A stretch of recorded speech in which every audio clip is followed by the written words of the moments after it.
What's up guys and welcome to my guide. You may ask why would I make a guide on Akali if there are already a lot of good guides on YouTube. Well, I agree, but there are a lot of Akali mid guides, but almost zero guides for top lane, so that's why I decided to make this guide.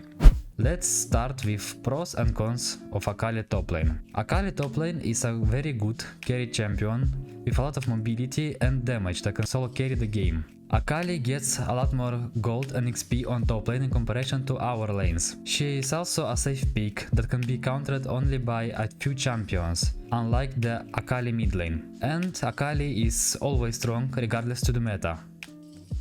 Moving on to cons of Akali top lane.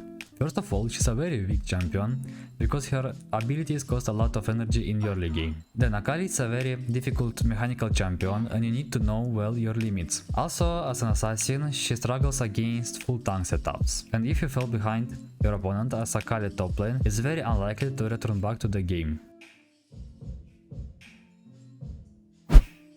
Now let's talk about runes and builds. Most of the time you will run Conqueror, as Akali does a lot of sustained damage with your kit. Then Presence of Mind helps you a lot in early game with your energy problems. Legion Tenacity is just the best rune from these 3 runes. And the last one you can choose between Cupped Grace and Last Stand, depends on what you prefer. For second runes, always run Second Wind and Overgrowth. Let me explain why. Akali has an insane HP regen with the second Vine plus Doran Shield combo, and it will help you a lot in early game to sustain. Then take always Adaptive Force and Armor or Magic Resist, depends on what your matchup is. Okay, but if you are against a lot of squishy targets, you can take Electrocute with Sudden Impact, Eyeball Collection and Treasure Hunter with the same second runes. But I will recommend to almost always take the Conqueror, Presence of Mind, the Tenacity and Cupped Grace or Last Stand, because it's like more practical and yep, on top lane it's better. We are moving on to our skill priority and summoner spells. You want to max your Q, then E, then W and ultimate whenever you can. Level 1 take Q, level 2 take W and level 3 take E. But if you won level 1 trades with your Q and passive, then you can take level 2 E and kill your opponent. About summoner spells, you don't need flash, so you can take teleport and ignite, because you have a lot of mobility with your kit and you can easily exit every fight and gank and whatever. But in hard matchups like against Pantheon or Vladimir, you have to take actually flash just to survive the matchup. And also against some aggressive junglers and you feel that they will gank you, you also have to take flash. For example, if you're against Renekton and Rek'Sai. As a top lane Akali, you always want to begin with Doran Shield and Health Potion. As I said before, Doran Shield and Second Wind gives you a lot of HP regen, which helps you a lot on lane. Then you go for Sorcerer Shoes. It gives you even more mobility and magic penetration, a very important stat for Akali. After that you buy Hextech Rocket Belt, that gives you just like more damage and it's the best mythic on Akali right now. Shadow Flame for even more damage, more magic penetration and a little bit of HP, why not? After that you have now to think between Rabadon Deathcap and Zhonya Hourglass. Rabadon if you are ahead and want to have even more damage, or Zhonya Hourglass if you are behind or if you feel like the enemy can kill you. Okay, but let's say they have a lot of heal, like for example Soraka, Vladimir, Warwick and so on. Then you buy right after Sorcerer Shoes, Oblivion Orb, then go for your Mythic, Shadow Flame, and then go for Maralemikon. But sometimes it's even better to go first of all Zhonya Hourglass or Rabadon Deathcap and then Maralemikon. For full build, you will go Extra Hextech Rocket Belt, of course, as I said before, Shadow Flame, then Zhonya Hourglass or Rabadon Deathcap, but it's good to buy both items at the point. And then you have to decide between, these 3 items. Maybe sometimes even Demonic Embrace, but we'll speak about it later. I will recommend again some tanks white stuff, against a lot of AP mages. For example, Lux Zerat, you have to dodge their ability or something like that. Banshee Whale. And then we have Moral Nemikon. It's also a good item, even if they don't have a lot of heal, because it gives you a lot of AP and also magic penetration, so why not? It's very rarely worth taking Night Harvester as a mythic. But if your opponents are squishy, without mobility and you need AoE damage in teamfights, you can buy Night Harvester instead of Rocket Belt. I do it sometimes myself, so yeah, you can do it. And the same build, just like Night Harvester instead of Rocket Belt. Now, let's think. For example, you are against a Cho'Gath on top lane, a Rammus in jungle, and a Nautilus support. In this case, Rocket Belt won't help you to kill them. Also, Night Harvester won't. In this case, you will have to buy Riftmaker.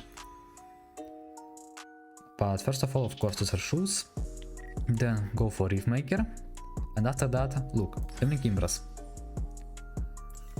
It's a very good item against tanks, because, as you can read, it gives you burn damage, but that depends of max health from the enemy.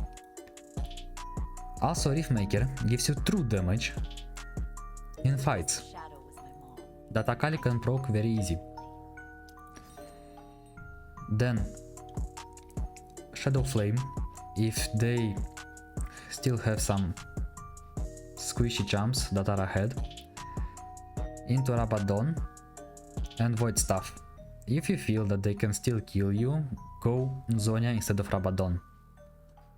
But I would recommend to go damage in this build, because you will still have a lot of HP from Riftmaker and Demonic Impress. Okay, but let's talk about situation when you have a kill, an early kill. Then you from first back, you don't buy shoes, you go Dark Seal. Because Akali is a very snowball champion that can easily win the lane when she's ahead.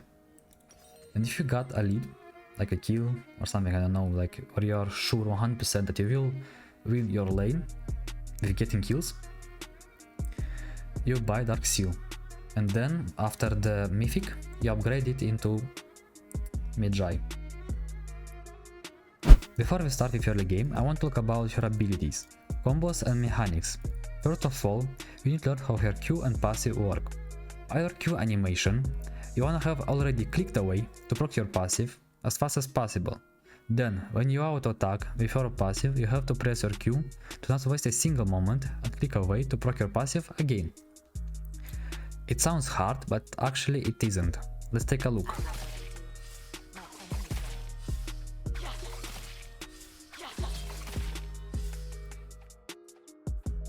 It looks something like that, and yeah, actually you have to just to practice a little bit. Then, moving on to our E. Our E gives us a lot of damage, but it's hard to hit it. So here is how you 100% hit your E.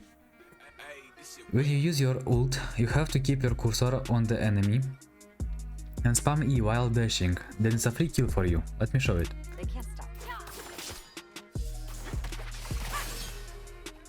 Easy, no? Okay, also our E is very predictable because you are running in a straight line to your target, and they can easily outplay you. So here is what you have to do. First of all, you can run straight to your opponent to try to bait their main skill shot, like Lux or Morgana's Q, and then E them and take the kill. It can look something like that, dodge, then wait, and E. Then you can also dodge enemy skills with your slash while running to them with your second E. Looks something like that. Perfect. And when you have Zonya, you can do some extreme dirty things with your E. Let me show that. It's not about the killing. It's about You E the enemy, like normal, yeah? And then press your Zonya, and you still damage with your second E. Don't forget that your second E deals a lot of damage, and your enemy can't do anything about that, like zero counterplay. Now our cool trick on Akali It's better for everyone. is your W plus E. You can use it like that. Fight your opponent and come back. That's actually very useful because, for example, the situation. Your team is taking Baron. You want to buy them some time and stop the enemy team. You can just like... Words just don't work. Wait, minute, sorry. W for example there, use your E, fight them there a little bit and then come back in a safe spot. It's actually very useful. Another uncommon I love what I do. trick, but it can help you sometimes, like W and TP. It's useful, for example, when you get ganked and enemy team doesn't have hard CC, or they used it already, you can exit like that. Can't stop me. I mean, they can try. Another thing that I want to speak about is your E. You don't have to, like, you land it, you go in. No, it's a bad idea to do like that. It's better to wait a little time, like for your W or ultimate cooldown or flash or whatever. Even you can, like, I don't know, if your opponent is for example there, yeah, wait, you can E him, wait, take like, I don't know, the cannon and then go in. You don't have to use it like at the same time as you land it. It's about It's not about the killing. use of the ability. It's doing the dying. So yeah, in some cases you have to go in. For example, if the main ability of that champion is on cooldown, of course you just go in and kill him very fast. But otherwise, I would not recommend to use your E instantly. Now, let's take a look at our ultimate. Actually, you can use the enemy team to get close enough to your main target. What do I mean? Well, for example, especially in late team fights, you can use your R1 on enemy front line to get close enough to your main target. For example, this is enemy front line, yeah? Mob fight. You use your ultimate and you get right to your main target. For example, enemy carry. You can easily kill it fast and get out with your second ultimate. Just like that. Also, let's talk about our R2. Our R2 hitbox is actually a little bit bigger than it looks. You can hit your opponent with your... Oops, wait. With your back, with your second ultimate. Like that. Let's make it more obviously, like that. And we still hit the opponent. And it was behind me. It helps you a lot, for example on tower dice or even in team fights, to exit and to damage at the same time.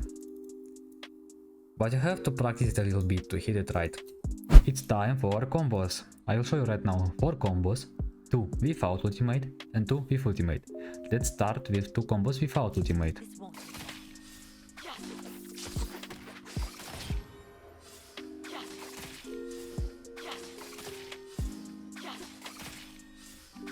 That was the first one. How about I just end it?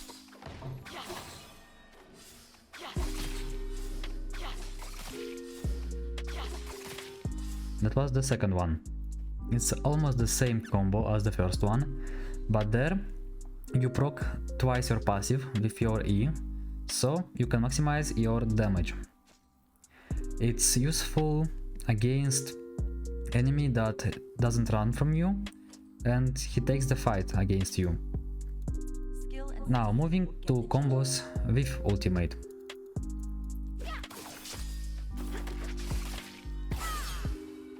That was for example the first combo, and you can ult instantly actually, the second ult. Now the second combo.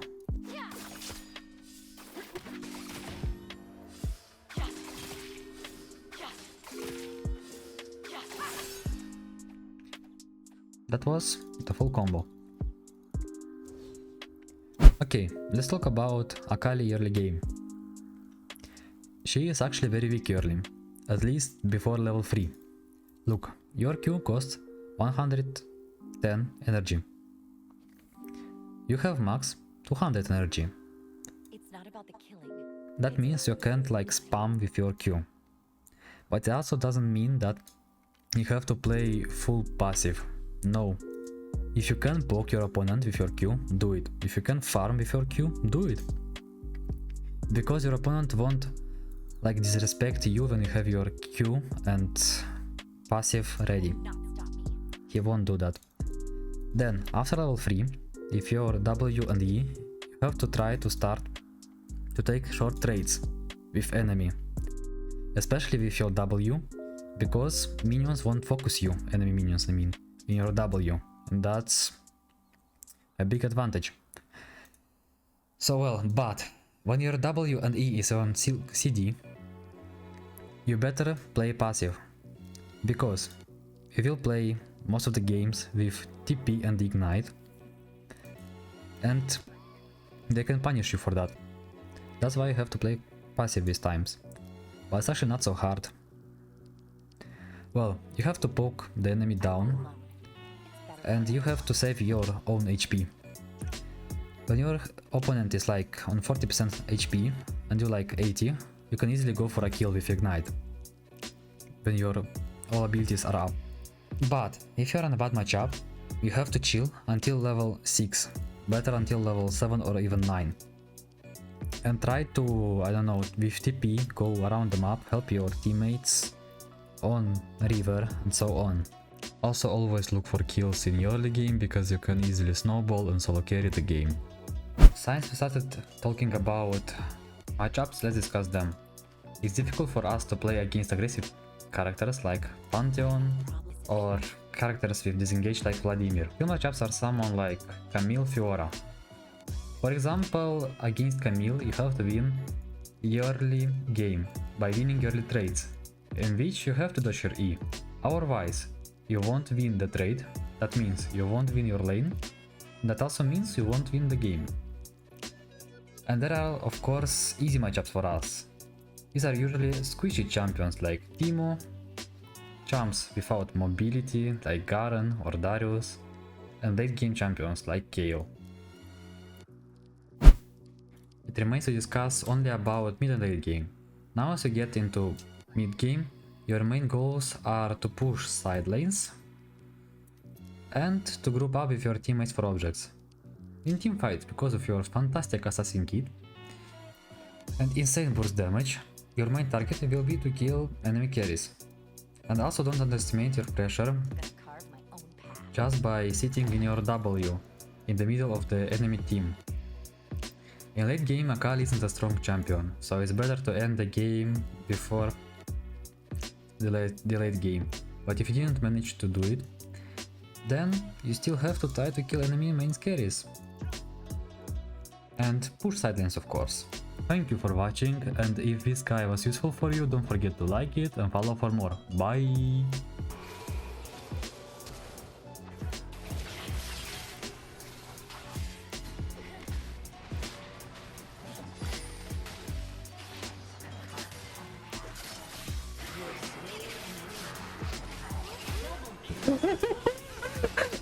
Guys, that's for you! These 2 kills were for you!